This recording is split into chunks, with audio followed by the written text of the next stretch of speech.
Hai hai hai. Selamat datang kembali di channel Min Donghua. Di video kali ini kita akan melanjutkan cerita Donghua Battle Truck Devon. Ayo langsung aja ke alurnya.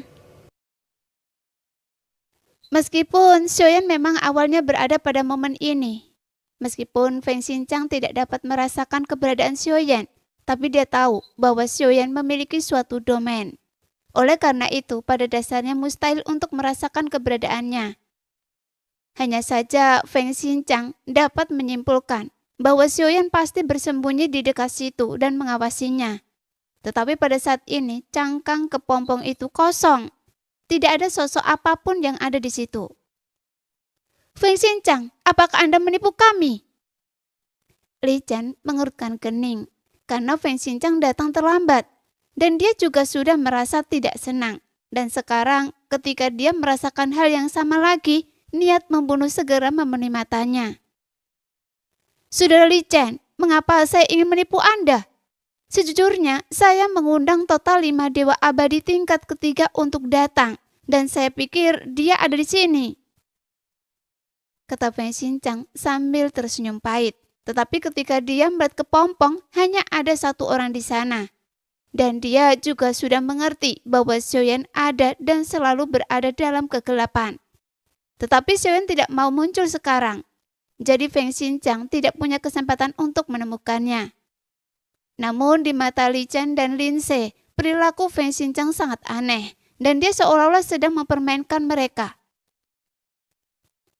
Lupakan, jika Anda tidak ingin muncul, tidak ada yang bisa kami lakukan selain mengandalkan diri kami sendiri. Kata Feng Xinjiang dengan tidak berdaya. Sekarang Raja Kupu-Kupu telah menghilang. Bukankah sebaiknya kita mencari cara untuk menemukan Raja Kupu-Kupu dulu? Lin Xe berkata bahwa ruang yang rusak di sini berangsur-angsur kembali normal. Jika Raja Kupu-Kupu tertidur, maka dia hanya bisa berada di satu tempat saat ini. Feng Xinjiang berkata dengan serius, lalu dia melangkah maju sedikit. Dan sebuah belati muncul di tangannya. Kemudian dia mengayunkannya dengan ganas di udara. Dalam sekejap, ruang itu terpotong seperti selembar kertas dan memperlihatkan lubang besar. Tiba-tiba, sebuah cangkang kepompong putih utuh muncul dari lubang tersebut, yang menunjukkan bahwa Raja Kupu-Kupu tidak pergi, tapi sedang tidur di ruang ini. Namun dalam kekosongan yang baru saja pecah, Li Chen dan Lin Xe melihat cangkang kepompong di celah itu, dan cahaya kemasan yang kuat tiba-tiba muncul di mata mereka. Sebelumnya, mereka sempat meragukan Feng Xinjiang, namun saat ini mereka merasa bahwa Feng Xinjiang memang punya rencana tersembunyi dan ingin membunuh Raja Kupu-Kupu. Kita harus bekerja sama untuk menghancurkan cangkang kepompongnya. Bagaimanapun cangkang kepompongnya sangat keras. Setelah hancur, Raja Kupu-Kupu akan meledak dengan kekuatan penghancur. Jadi, saya membutuhkan formasi besar. Hanya dengan menstabilkan ruang ini, kita akan mempunyai kesempatan untuk bergabung dan membunuhnya.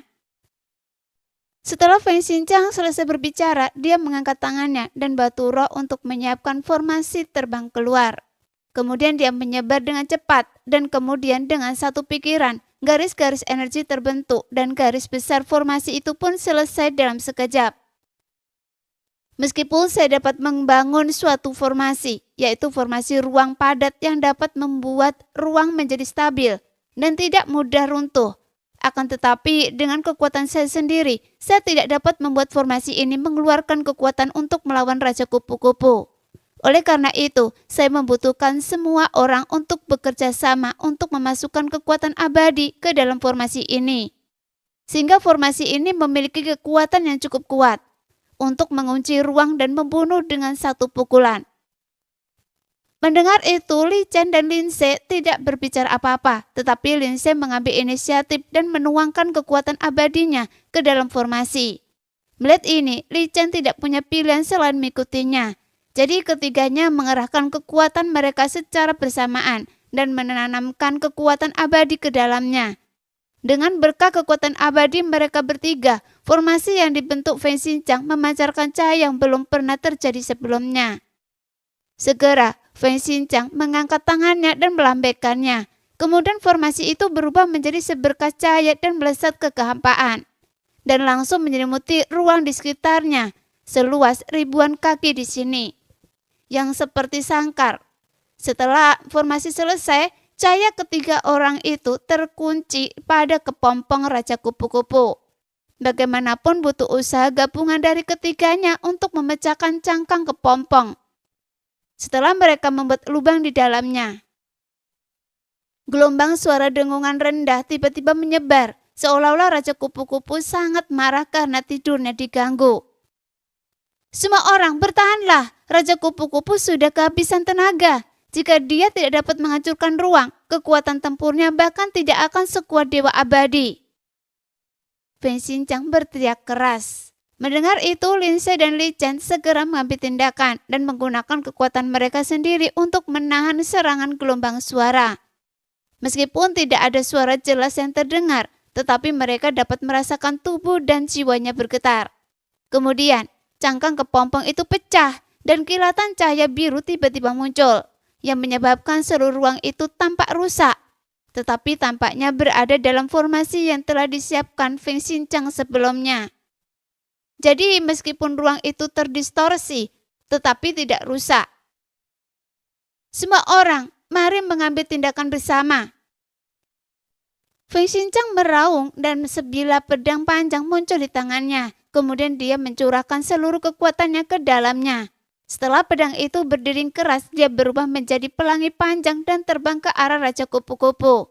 Pada saat yang sama, Li Chen dan Lindsay tidak punya pilihan selain mengikuti pengaturannya.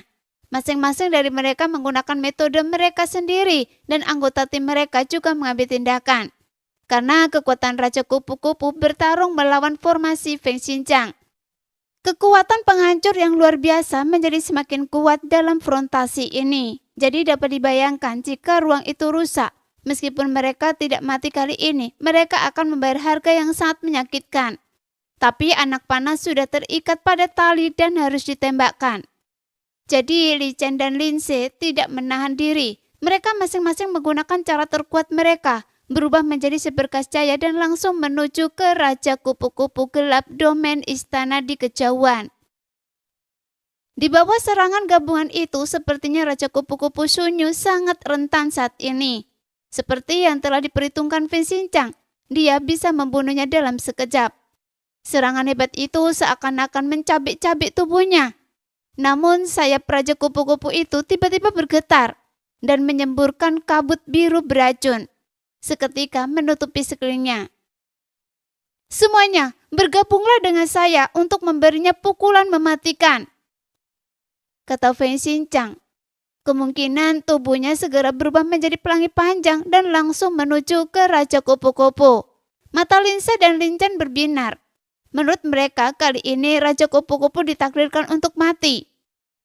Sekarang, Feng Xinjiang bergegas maju, dan mereka juga menginginkan kristal ruang waktu.